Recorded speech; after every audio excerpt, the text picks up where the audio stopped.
इस महिला ने महंगे किराए पर एक गंदा घर लिया और बिना किसी हिचकिचाहट के हथौड़े से बाथरूम की दीवार पर वार कर दिया, क्योंकि 2 साल पहले एरिस ने उसमें एक रहस्यमय पैकेज छुपाया था जो उसने अपने लिए एक बैकअप के रूप में रखा था। महत्वपूर्ण समय पर वह अंदर की चीजों से अपनी जान बचा सकती थी। उसने अपनी विग एक तरफ फेंक दी, नकद, मोबाइल और सिम कार्ड को क्रम से रखा, फिर उसने ड्रेस का टैग काटा और सावधानी से उसे कूड़ेदान के सबसे नीचे छुपा दिया, फिर कैनवास से ढक दिया। और अगला कदम सबसे महत्वपूर्ण था। उसने जानबूझकर कैंची की नोक को कूड़ेदान की ओर इशारा किया, फिर उसे 2 सेंटीमीटर की दूरी पर थोड़ा खोल दिया। जब सब कुछ तैयार हो गया तो उसने पुलिस प्रेमी को फोन किया। उसने खुद को सुरक्षित स्थानांतरित करने में मदद करने का अनुरोध किया। अगर पकड़ी गई तो उसे भी साथ में खींच ले। ये भी उसकी एक बैकअप योजना थी। उसने 2 साल के भावनात्मक निवेश का परिणाम प्राप्त किया।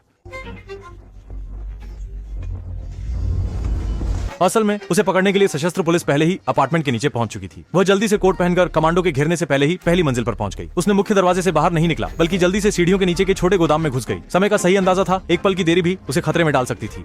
जब सशस्त्र पुलिसकर्मी दरवाजे में घुसे तब तक वहां उसका कोई निशान नहीं था। वह गोदाम के सबसे अंदर तक गई और उसने लापरवाही से अपनी पोशाक को लोहे के ड्रम में फेंक दिया, फिर उसमें गंदा पानी भर दिया और फिर दूसरे लोहे के ड्रम को उसके ऊपर रख दिया। जब सब कुछ अपनी जगह पर आ गया तब उसने धीरे से गोदाम का पिछला दरवाजा खोला और समय भी बिल्कुल सही था। जैसे ही वह भागी, पुलिस यहाँ पहुंच गई। वह एक और ताला लगाना नहीं भूली और फिर फूलों की गाड़ी के जुलूस में गायब हो गई। लेकिन उसने यह नहीं सोचा था कि जैसे ही वह गली में दाखिल हुई, वह 2 गश्ती पुलिसकर्मियों के पास से गुजरी। माफ कीजिए मैडम, माफ कीजिए। अब नहीं भागी तो कब भागेगी? वह तुरंत जटिल गलियों में घुस गई। लेकिन जैसे ही वह गली के मुहाने पर पहुंची, वह तेजी से आ रहे एक और गश्ती पुलिसकर्मी से टकरा गई और फिर उठने में देर हो गई। इस तरह वह 2 लोगों के बीच फंस गई और तुरंत ही उसे एक सुनसान गली में ले जाया गया। क्योंकि वह हत्या के आरोप में थी, छोटे द्वीप के पुलिसकर्मी महिलाओं के प्रति कोई नरमी नहीं बरतते। और फिर एक व्यक्ति निगरानी करता है जबकि दूसरा उस पर हमला करता है। भले ही उसने बार बार समझाया कि पुलिस ने गलत व्यक्ति को पकड़ा है, लेकिन जितना वह इनकार करती उतना ही उनके हमले और भी तीव्र हो जाते। अगर यह इसी तरह चलता रहा तो पुलिस स्टेशन पहुंचने से पहले ही उसे मौके पर मार दिया जाएगा। सौभाग्य से इस समय उसके अपार्टमेंट में लगाए गए जाल ने महत्वपूर्ण भूमिका निभाई, क्योंकि महिला पुलिस प्रमुख ने कचरे के डिब्बे में पाए गए कपड़े अभी भी गर्म थे। साथ ही दीवार में पैकेज भी था जिसमें बिना काटे टैग वाले नए कपड़े थे, जो दर्शाता है कि संदिग्ध ने अपना रूप बदल लिया है। फिर भी पुलिस प्रमुख ने तेजी से प्रतिक्रिया दी। क्या टैग ढूंढकर कपड़ों से मेल नहीं खाया जा सकता?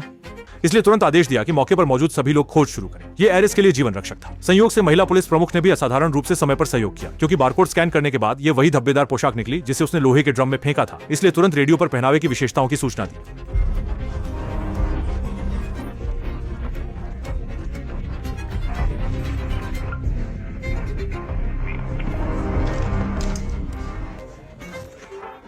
इसलिए वह फिर से भाग निकली। बस इस बात की परवाह न करें कि उसे दूसरी तरफ से पीटा गया था। अस्थायी संकट को अभी भी सहन किया जा सकता है, लेकिन बंद छोटे द्वीप से बाहर निकलना बहुत मुश्किल है।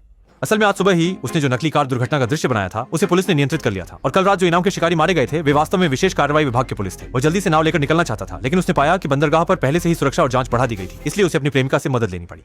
ये जानना जरूरी है कि पुलिस अधिकारी की हत्या की जिम्मेदारी बहुत गंभीर होती है। इसके अलावा उन दोनों के पास उसकी तस्वीर थी। महिला पुलिस प्रमुख ने तुरंत उसकी ट्यूटर की पहचान कर ली और यह जिम्मेदारी उसके प्रेमिका के सिर पर आ गई, जिसके परिणाम स्वरूप उन्होंने जल्दी ही लड़की के माता पिता से उसके अपार्टमेंट का पता पूछ लिया।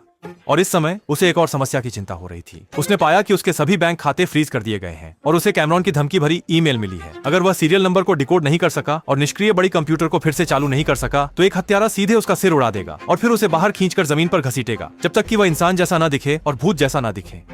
उसने तुरंत फोन वापस किया और पता चला कि सामने वाले को पहले से ही पता था कि वह सार्डिनिया द्वीप पर छिपा हुआ है और उसका मजाक उड़ाया कि उसने एक ऐसे बंद जगह को चुना है जहां आना जाना मुश्किल है। अब वह बिना पैसे और दोस्तों के मुश्किल में है और चुराई हुई नोटबुक सौंपना ही सबसे अच्छा विकल्प है। हालांकि वह जानबूझकर अपनी जान जोखिम में डालने को तैयार है, लेकिन वह इस महत्वपूर्ण चीज को उसके असली मालिक को वापस नहीं कर सकता, क्योंकि वैज्ञानिक ने इसके लिए पहले ही 5 लोगों की हत्या कर दी है। उसे इसके पीछे का कारण पता लगाना होगा। इसके अलावा सीरियल नंबर को डिकोड करना आसान नहीं है। प्रोग्राम हर हफ्ते आधा नया पासवर्ड स्वचालित रूप से उत्पन्न करता है। हालांकि वह इस पहेली को सुलझाने के लिए खुद को रोक नहीं सकता, लेकिन कम से कम एक पृष्ठ की सामग्री अभी भी समझ में नहीं आई है।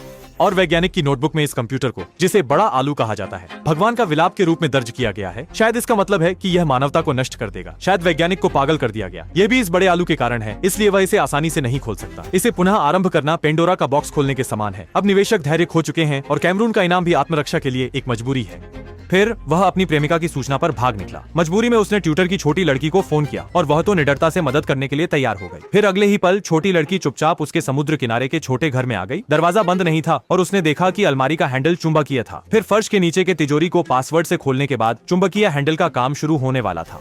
असल में तिजोरी के नीचे एक और तिजोरी थी जिसमें एक पासवर्ड बॉक्स था। बस इस चीज को जंगल के पेड़ के खोखले में छुपा देना था और सूखी लकड़ी से छेद को ढक देना था तो लड़की ने बड़ी मदद कर दी होती और घर जा सकती थी। लेकिन ये बिल्कुल भी नहीं सोचा था कि लड़की की हर गतिविधि विशेष कार्रवाई विभाग की कड़ी निगरानी में थी और नतीजा यह हुआ कि पुलिस ने बिना किसी मेहनत के उस पासवर्ड बॉक्स को हासिल कर लिया जिसे खोजने में कोई सफलता नहीं मिली थी।